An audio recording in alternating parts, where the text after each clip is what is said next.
말씀 잠깐 먼저 보시죠. 지난주 말씀의 제목이 내려가서 누구를 경고하라? 예, 백성을 경고하라. 백성에게 경고의 말을 줘라. 왜냐? 살려야 되니까. 경고를 들으면 살고 경고를 어기면 죽는 거죠. 자, 두 종류의 사람들이 있다고 했습니다. 올라가 있는 사람들과 내려가 있는 사람들, 또 경고를 하는 사람들과 경고를 받는 사람들. 자, 똑같이 애굽에서 번짐받고 홍해를 통과한 사람들이지만 두 종류의 사람들로 나뉘어지게 됩니다. 자, 여러분은 한 주일 동안 지내면서 경고를 받는 그런 곳에 있었습니까? 아니면 경고를 주는 그런 곳에 있었습니까? 자, 나름대로 전도자의 삶을 살았다면 알게 모르게 말이든 행동이든 경고를 하는 그런 삶을 살았겠죠.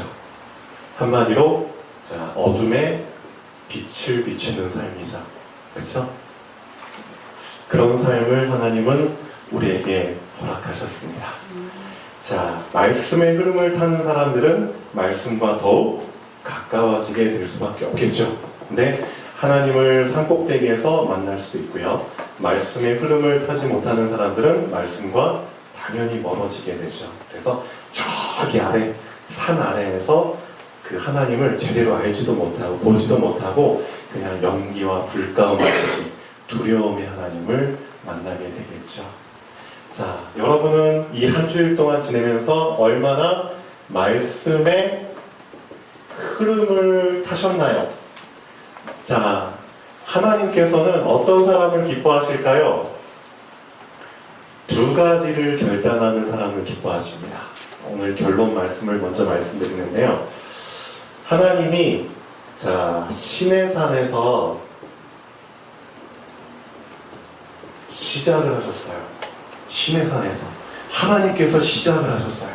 뭘 시작하셨느냐? 자, 이스라엘 백성이 애굽에서 400년 동안 찌들었다. 뭐 하면서?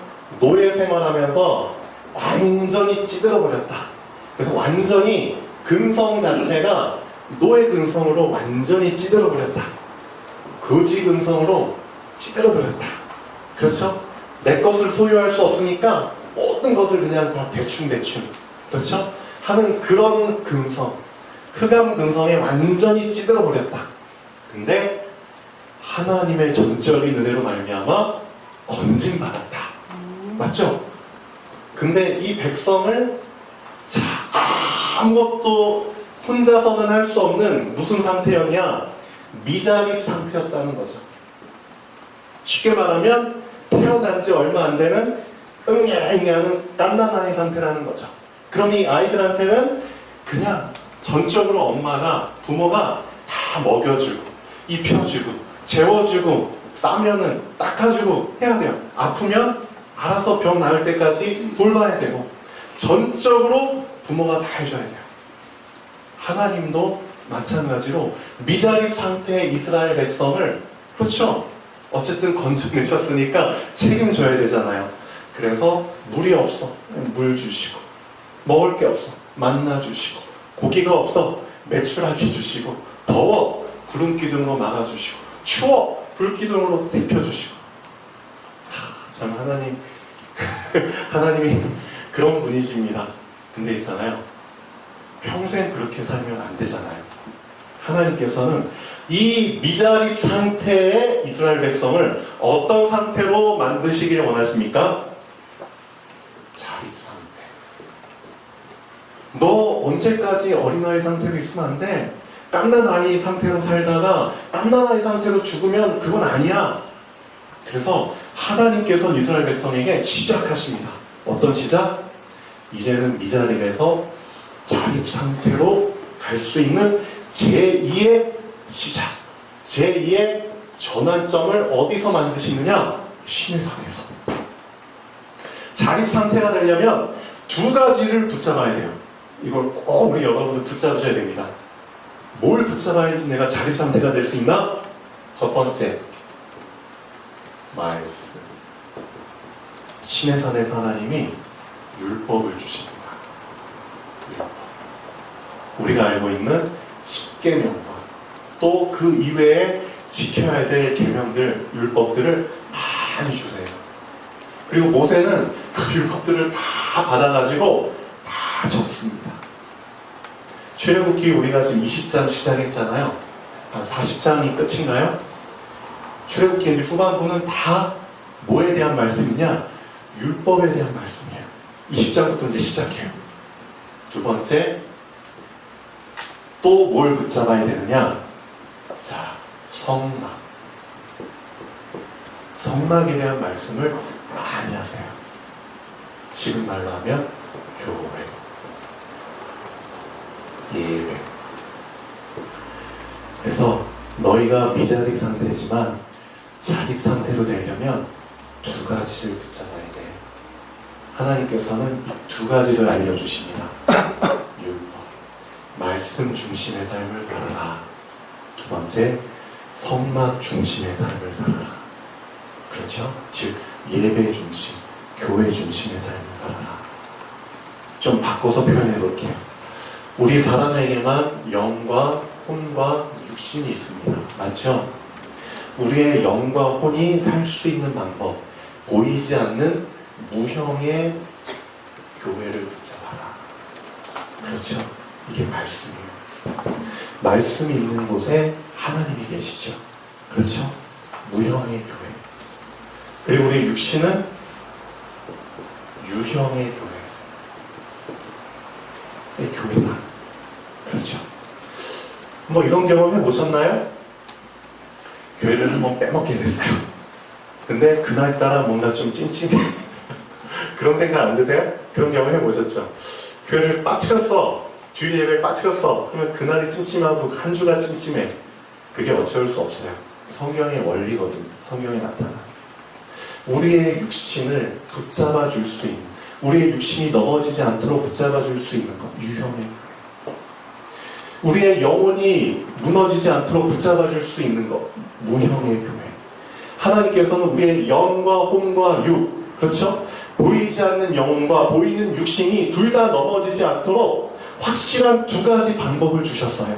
말씀 중심, 성막 중심. 이걸 붙잡았을 때 나는 어떤 상태로 된다? 미자립 상태에서 자립 상태로 장성한 어른이 될 수 있다. 그렇죠? 하나님께서 모든 걸 시간표에 맞게 준비하시고 인도하십니다. 자, 저는 서론 먼저 말씀드릴게요. 제가 며칠 전에 영화를 한 편 봤는데요. 저는 영화를 참 좋아해요. 근데 영화를 재미로 보는 게 아닙니다. 저는 사람들은 이제 그냥 취미로 영화를 보고 그러지만 저도 이제 재미있죠. 재미있으니까 보는데 저는 영화를 볼 때 되게 많은 것들을 발견하려고 봐요. 좀 이 영화를 통해서 깨달으려고 봐요. 근데 얼마 전에 어떤 영화를 봤냐면 크리스마스 때마다 나오는 이제 영화가 있어요. 소설이 있어요. 그게 뭐냐? 스크루지라는 그런 소설 알고 있나요? 예, 어떤 내용인지? 원래 제목은 크리스마스 캐롤이라는 영화죠. 그 영국의 유명한 작가 찰스 디킨스인가요? 그 사람이 이제 쓴 소설인데 이 소설을 어떻게 쓰게 됐는지에 대한 영화예요. 참 재밌게 봤는데 저희 아들이랑 같이 봤어요. 근데 저는 이걸 보면서 참 많은 걸 느꼈습니다. 이런 거 한번 시간 되시면 같이 봤으면 좋겠어요. 이 스크루지가 어떤 사람이냐? 진짜 구두쇠다. 엄청 부자예요. 부자이면서 구두쇠. 한 기업을 이끌고 있는데 그 직원들을 그냥 달달 볶아요. 그리고 딱 정해진 급료만 줘요. 뭐 보너스나 그런 거 전혀 없어요. 그렇죠? 하루 빠지면 무조건 그 일당 다 삭감해서 그냥 또 토해내야 돼요. 그렇죠? 근데 이 사람이 왜 이렇게 될 수밖에 없었느냐, 거기에 대한 부분을 쭉 이제 영화를 통해서 알려주는데, 자, 이 사람의 그 직원 중에 아들이 불구예요. 다리가 다쳤는데 그 아들이 이제 막 병원도 가야 되고 하는데 이제 돈이 없잖아요. 근데 이제 어떡해. 어찌됐든 이제 이 사장한테 스크루지한테 막 도움을 청해요. 당연히 노 하죠. 안 돼. 나 너 도와줄 돈 없어. 너 아들이 뭐 죽든 살든 그건 내 알 바 아니야. 맞죠? 그렇게 해가지고 막 거절을 해요. 그러니까 이 직원이 너무 안타까운 마음 사방으로 막 돈 구해 다니고 하는데 못 구했어. 그래서 결국 이 아들이 죽었어요. 자, 그렇게 됐는데 어느 날 밤에 이 스크루지한테 유령이 찾아옵니다. 유령이 찾아오는데 과거의 유령이 찾아와요. 그래서 스크루지의 과거를 쫙 보여주면서 그렇죠. 근데 그 과거를 보니까 스크루지가 엄청난 불행한 어린 시절을 보는 거예요. 그러니까 엄청 상처로 그냥 떨떨떨떨 뭉쳐가지고 절대 남들은 생각하지 않는 그런 성향으로 자라날 수밖에 없는 그렇죠? 상처를 사랑을 압니다. 그러니까 무조건 내가 살고 가야 돼. 과거의 모습을 딱 보여줘요. 그리고 이제 과거 유령이 딱 가고 현재 유령이 또 나타나요. 그래서 현재 이 스크루지의 모습과 그 회사의 직원들의 모습과 그런 걸 다 보여줘요. 그리고 마지막에 미래의 유령이 와가지고 스크루지의 미래의 모습을 보여줘요. 근데 결론은 뭐냐? 절대 안 바뀔 것 같은 스크루지가 자기의 미래의 모습을 보고 삶이 바뀌어버려요. 많은 사람들이 상처받고 그렇죠? 똘똘 뭉쳐서 그냥 자기 원래 하나님이 계획하셨던 그런 삶이 아닌 전혀 이상한 그 삶으로 그냥 바뀌어버리잖아요. 그렇게 사는데 안 바뀌거든요, 사람들. 근데 자기의 미래의 모습을 딱 보더니 스크루지가 바뀌어요. 자기의 미래에 어떤 모습을 봤느냐? 자, 무덤을 가요. 이게 무슨 무덤입니까? 미래 유령한테 물어. 네 무덤이야. 근데 무덤을 보니까 묘미에 이름도 없어. 그냥 초라한 비석 하나 딱 세워져 있고 무덤이 있는데 막 풀들이 막 있고 무덤이 막 파헤쳐져 있고 그래. 이상하다. 나는 돈도 많고 부자인데 그럼 죽었을 때 누군가 나를 관리해줘야 되는데 그렇죠? 근데 보니까 자기가 죽는 그 상황 아무도 자기가 죽는데 돌아보지 않아요. 그렇죠? 죽고 나서 그냥 방치돼 있어.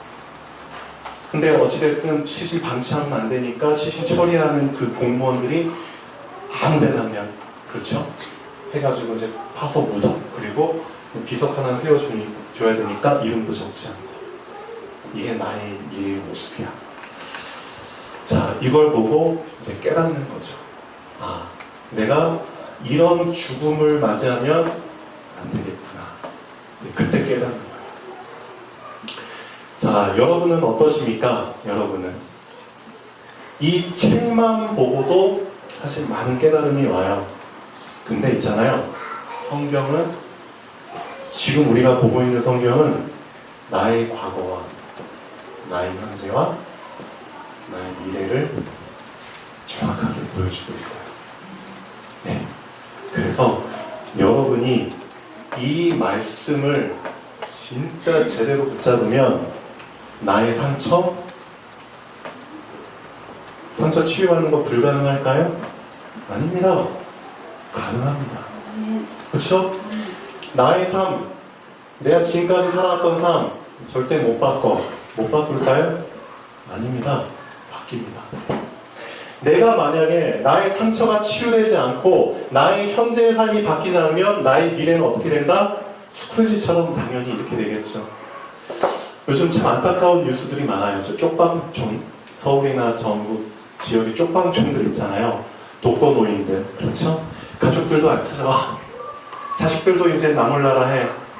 돈은 없으니까 쪽방촌에서 한 달 월세 10만 원짜리 그런 데서 살다가 아무도 돌봐준 사람이 없으니까 죽었어. 죽었는데 죽은 지 한참 지나서 시신은 다 부패해가지고 썩어가는데 뼈만 남았는데 발견한 사례들이 요즘 많이 있잖아요. 그리고 죽었는데 무연고잖아요. 아무도 그 시신을 이렇게 처리해주는 걷어가려는 사람이 없어. 그럼 어떻게 하죠? 시에서 그냥 일단 이렇게 수습해야 되니까 일반 그냥 큰 병원 같은데 냉동실, 영안실, 냉동 창고 이런 데 우선은 보관해 놓죠. 그러다가 또 병원에서 한참 있다 이제 또 막 시청에 압력을 넣죠. 응? 보관료 받아야 된다. 보관료 안 주면 우리 이거 어떻게 할 수 없다. 처리해야 된다. 어떻게 할 수 없으니까 이제 또 이제 소각장으로 가서 소각시키고 그냥 이렇게 뿌려버리고 스크루지처럼 그런 인생. 하나님은 참 많은 다양한 사람들을 통해서 우리한테 경고를 주십니다. 너의 과거, 그래, 너가 태어난 거 너 잘못 아니야. 너가 그런 환경 속에서 산 거, 너가 상처받은 거 사실 너 잘못 아닐 수 있어. 너의 현재, 그래, 그럴 수 있어. 그렇지만 너의 미래는 바뀔 수 있어. 어떻게?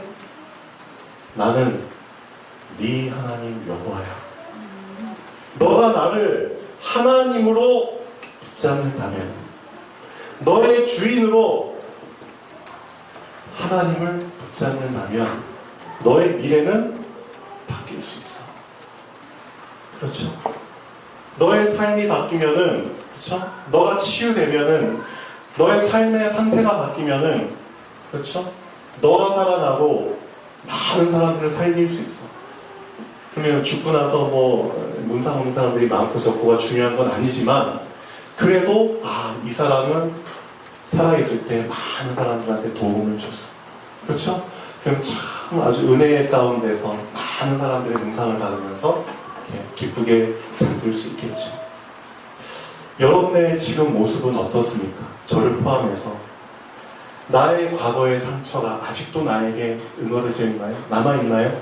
그것 때문에 나의 삶이 바뀌지 않고 있나요? 그게 바뀌는 게 불가능하다고 생각하나요? 아닙니다. 이스라엘 민족 성경에 나와 있잖아요. 하나님은 이들을 바꾸셨습니다. 미자립 상태, 그렇죠? 나지만 자립 상태가 될 수 있도록 하나님께서는 두 가지를 우리에게 주셨습니다. 그래서 오늘 이 시간 정말 결단하시면 좋겠어요. 하나님, 저의, 그렇죠, 과거의 현재의 그런 모습이 이제는 바뀌길 원합니다. 하나님, 저를 바꿔주십시오. 두 가지를 붙잡겠습니다. 말씀 중심에, 그렇죠? 예배 중심에 그 삶을 살겠습니다. 하나님은 이 두 가지 결단하는 사람을 정말 기뻐하시겠죠. 맞죠? 아닌가요? 네. 그래서 자, 이거를 좀 붙잡으시면 좋겠습니다. 그럼 어떻게 시작해야 되냐? 응? 사람들은 첫 단추를 잘 끼라고 얘기하는데, 그렇죠? 하나님께서는 우리한테 세 가지 첫 단추를 주셨을까? 세 가지. 껴야 될 단추가 세 개가 있어요. 세 종류가. 이 세 종류를 꼭 염두에 두십시오. 나이가 많든 적든 상관없습니다. 그렇죠? 첫 단추, 첫 번째 단추의 이름은 근본이라는 단추예요. 근본. 두 번째 단추의 이름은 기본이라는 이름의 단추예요. 세 번째 단추의 이름은 기초라는 이름의 단추예요. 근본, 기본, 기초 다 비슷한 말이죠. 근데 쓰이는 경우가 다 다릅니다. 근본은 어떤 경우에 쓰이느냐? 근본의 첫 단추는 우리의 영성과 관련된 의미입니다. 영성. 자, 기본은 우리의 임성과 관련된 단추입니다. 기초는 우리의 지성과 관련된 단추입니다. 이 세 가지의 첫 단추를 끼라는 거죠. 자, 영성의 첫 단추. 쉽게 말하면 이거죠.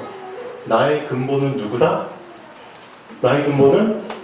나의 뿌리는 누구다? 하나님이다. 이거 놓치지 말라는 거예요. 그렇죠? 근본을 놓쳐버리면 사실 그 사람은 보나마나입니다. 그렇죠? 여러분이 근본과 기본과 기초 첫 단추를 제대로 안 끼고 시작했다? 그럼 나중에 어떤 일이 벌어지죠? 결국 다시 원점으로 돌아가게 됩니다. 시간은 시간대로, 노력은 노력대로, 돈은 돈대로 다 쏟아부었는데 이 세 가지가 안 되니까 다시 원점으로 돌아가야 되는 거죠. 우리도 마찬가지입니다. 그래서 하나님께서는 세 가지 첫 단추를 제대로 끼고 시작하라는 겁니다. 너 미자립 상태에서 이제 자립 상태로 가야 돼. 근데 있잖아, 정말 중요한 이 세 가지를 확실히 기반을 다지고, 그렇죠? 든든히 다지고 이제는 시작을 해야 되는 거야. 근본, 너의 근본은 나야. 하나님은 이거 지금 말씀하고 있어요. 너의 근본은 나야. 지나가는 사람한테 딱 붙잡고, 야, 너 성경에 나온 10계명 지켜 라고 얘기하면은 과연 지키려고 하는 사람이 몇 명이나 될까요? 지나간 사람 붙잡고, 야, 하나님 말씀이니까 10계명 지켜. 안 지키죠. 그리고 교회 다니는 사람들한테도 하나님께서 지키라고 했으니까 지켜야 돼. 그런다고 잘 지켜질까요? 그렇지 않습니다. 하나님께서는 이 10계명 지키라고 하기 전에 뭘 먼저 확인하시느냐? 출애굽기 20장 1절을 먼저 확인하십니다. 그걸 붙잡은 사람이 사실 계명을 지킬 수 있는 겁니다. 20장 1절은 꼭 붙잡으셔야 됩니다. 한번 보시죠. 20장 1절에서 2절.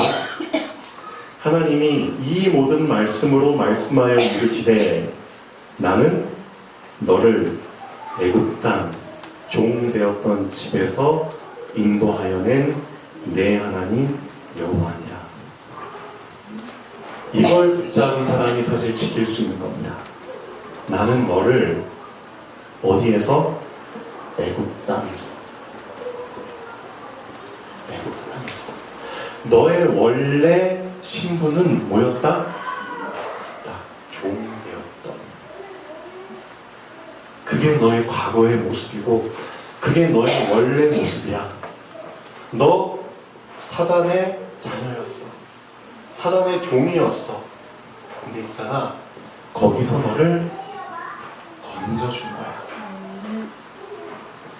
구원의, 그렇죠, 구원의 감사와 감격을 붙잡고 있는 사람이 계명을 지킬 수 있는 겁니다. 맞나요? 틀리나요? 그냥 지나가는 사람 붙잡고 하나님 계명 지켜야 한다고 지키나요? 그냥 교회 다니는 사람들한테 하나님 계명이니까 지켜야 한다고 지키나요? 왜 못 지키죠? 이거 놓쳤으니까 못 지키는 겁니다. 근본을 놓쳤으니까 못 지키는 겁니다. 그렇죠? 나를 종되었던 곳에서 나를 흑암에서 건져주신, 그렇죠? 그 구원의 근본을 놓쳐서 못 지키는 겁니다. 예수님께서도 이런 말씀하셨어요. 요한복음 14장 15절에 너희들이 내 계명을 지킬 거야. 근데 조건이 있어. 너희가 나를 사랑하면 내 계명을 지키리라. 사랑하지 못하면 계명을 못 지키게 돼 있어. 지키려고 해도 사실은 지속 못할걸.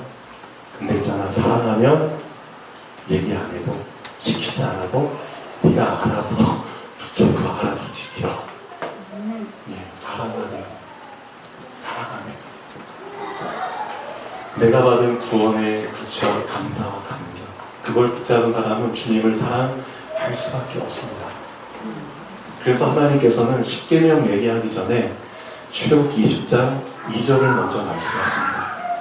네가 어떤 존재였다? 너의 근본이 뭐였다? 그걸 너가 붙잡아야지만 사실 계명 지킬 수 있어. 자, 출애굽기 20장 2절은 정말 외우시면 좋겠습니다.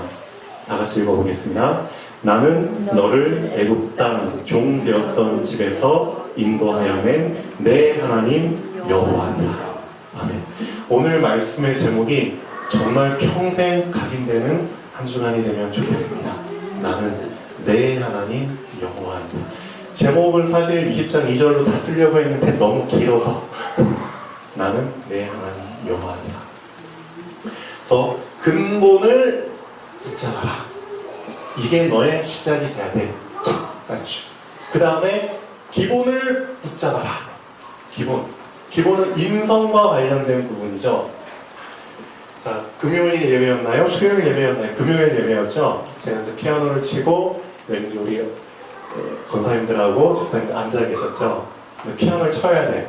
근데 이제 우리 서준이, 우리 교회 제일 꼬맹이 서준이, 5살짜리 서준이가 뒤에서 놀다가 이렇게 쫄래쫄래 심심하니까 앞으로 왔어. 그래서 이제 피아노 옆에 앉아가지고 막 궁금해가지고 막 저한테 막 물어봐요. 그리고 막 손이 막 가만히 있질 않잖아요. 그러니까 막 피아노를 막 치려고 해. 그래서 제가 뭐라고 했느냐, 선생님 안 돼. 근데 아무리 얘기를 해도 안 들어. 그래서 제가 너 선생님 이렇게 맴매한다. 아니 이제 좀 잠깐 가만히 있어. 제가 왜 이 말을 하느냐, 어린이들은 뭐밖에 몰라요? 자기밖에 몰라요. 남을 배려한다는 것 자체가 있을 수 없는 일이죠. 아이들한테는 자기밖에 안 보여요. 그거예요. 기본을 갖추라는 게 너 중심, 내 중심대로 살았던 너 중심의 삶을 벗어나라. 그렇죠? 인성이 안 된 사람들은 결국 다 듣자 맞잖아요. 어느 회사에 취직을 해도 거기가 단체 생활, 공동체 생활, 사회 생활을 해야 되는 곳인데, 그렇죠? 남을 배려하지 않고, 그렇죠? 내 기분대로 그냥 행동하고, 남들 다 예배 드리는 데만 피하고 막 시끄럽게 하고, 그렇죠? 어린아이 모습이잖아요. 인성. 기본. 결국 기본을 못 갖추면은 어딜 가나 환영받지 못하고 왕따 됩니다. 그렇죠? 하나님께서는 그걸 말씀하고 계십니다. 기본. 그 다음에 세 번째, 기초에 대한 부분이죠. 자, 어린아이가 이제 성장하면서 뭘 배워야 되나요? 그렇죠? 지식적인 부분을 배워야죠. 그렇죠? 그래야지 자기의 어떤 전문성, 달란트, 그런 걸 통해서 자기 앞가림 하잖아요. 그렇죠? 자기 앞가림 해야 되는데 기초가 안 돼 있어. 전혀 나의 달란트도 몰라. 내 재능도 몰라. 내가 잘할 줄 아는 거 평생 살면서 발견도 못했어. 그럼 결국 어떻게 되느냐? 남의 손 빌어서 먹고 살아야 되잖아요. 남한테 의지해서 해야 되잖아요. 그렇죠? 하나님께서는 우리가 그런 삶을 사는 걸 원치 않습니다. 지금이라도 늦지 않았다. 3가지 첫 단추 끼워라. 저는 나이가 이제 80인데요. 괜찮아. 성경에 보면은 진짜 다양한 상황 속에서, 다양한 시간표에서, 다양한 연령대에서, 다양한 사람들을 시작하게 하십니다. 저기 태어날 때부터 시작한 사람도 있고요. 저 떼자마자 시작한 사람도 있어요. 예를 들면 사무엘 같은 사람. 맞죠? 한나 저 떼자마자 성전에 혼자 나가지고 살아남았죠? 그렇게 첫 단추 낀 사람도 있고, 예를 들면 70살 아브라함, 70살부터 첫 단추 제대로 끼고 시작한 사람이 있고, 80살 모세, 80살부터 시작한 사람도 있고요. 다양한 연령대 사람이 나와요. 성경은 참 모든 사람이 다 제대로 시작할 수 있도록 모든 연령대의 사람들 다 나옵니다. 그렇죠? 내 연령대에 맞는 시작할 수 있습니다. 우리 이영호 어머님, 강목희 어머님, 그렇죠? 나이 많다고 주눅 들거나 힘 빠질 필요 없습니다. 내 나이에 맞게 이 3가지를 어떻게 시작할 수 있을까? 한번 도전해보세요. 그래, 어떻게 하면 나는 근본을 놓치지 않을까? 그렇죠? 그래서 제가 지난주부터 여러분한테 숙제 줬잖아요. 날마다 말씀을 한 장씩 뭐 해라? 읽거나 듣거나 써라. 쓰는 게 가장 좋죠. 쓰면은 나도 모르게 하나님께서 손에 힘을 주십니다. 손에 힘만 주시는 줄 알아요? 손을 통해서 팔까지, 어깨까지, 몸까지, 다리까지, 눈까지 다 힘을 주십니다. 머리카락까지. 그렇죠? 첫 시작. 그렇죠? 그래서 시작은 미약할 수밖에 없어요. 그렇지만 지속하면은 나중은 참대해집니다. 이건 성경에서 말하고 있는 겁니다. 그래서 우리 어르신분들도 그래, 말씀 적는 거 한번 해보자. 하루에 한 장씩. 그래, 노는 시간에. 그렇죠? 집에 빈종이 많잖아요. 그러면은 이거 다 쓰면 밖에 없어요. 눈치가 빠르다는 게 무슨 뜻인지 아시죠? 주변 상황을 파악을 잘한다는 겁니다. 상사의 의중을 잘 읽는다는 겁니다. 그래서 알아서 자기가 쫙 처리해버리면 너무 좋죠. 사람들도 그런데 우리도 하나님께 눈치 빠르면 얼마나 좋겠어요. 그렇죠? 하나님은 그런 사람을 찾고 계십니다. 모든 상황 속에서 하나님의 뜻과 계획이 뭘까? 하나님께서는 뭘 원하실까? 하나님께서는 어떤 목적으로 이런 일들을 벌이셨을까? 그렇죠? 하나님께 눈치 빠른 사람이 되면 좋겠어요. 그러려면은 이 세 가지 첫 단추를 절대 놓치면 안 된다. 그리고 말씀 중심, 예배 중심의 그렇죠. 그 시작을 해야 됩니다. 자, 본론 보시죠. 그리고 나서 자 1계명부터 쭉 말씀하시죠. 영적인 부분입니다. 보이지 않는 부분이죠. 하나님 보이지 않아요. 그렇죠? 근데 너희가 이 첫 단추 근본을 놓쳐버리면 너희는 영적 수준에서 어느 수준으로 전락한다? 육신 수준으로 전락해버린다. 그래서 보이지 않는 하나님을 놓쳐버리면 보이는 우상을 붙잡을 수밖에 없다. 그렇죠? 근데 그 보이는 것들이 있잖아. 사방이 다 보이는 거거든요. 위를 보면 하늘, 앞을 보면 땅, 밑을 보면 바다, 땅 밑. 그 보이는 모든 것이 다 뭐가 될 수 있다? 우상이 될 수 있다는 거죠.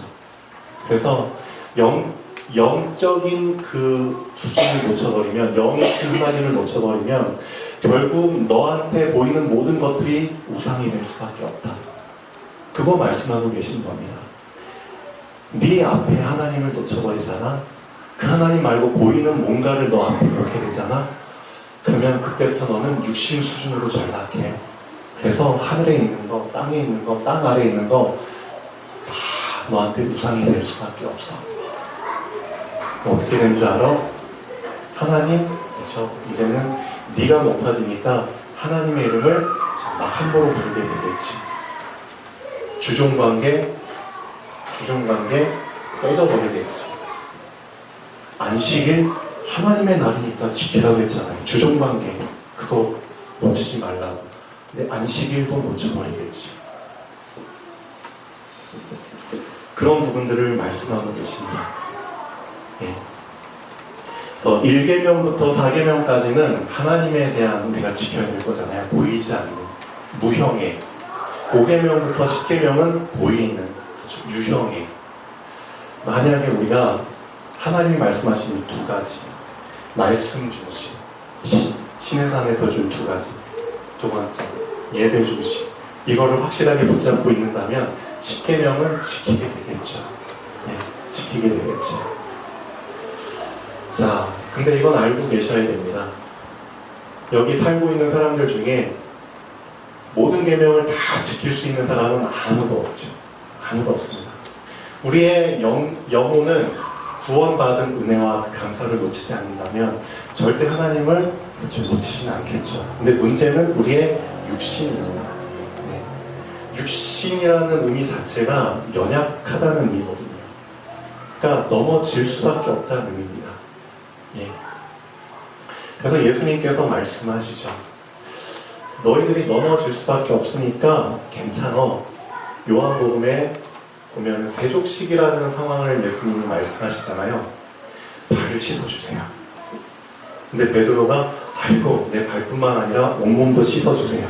예수님이 구원받은 자는 그렇죠?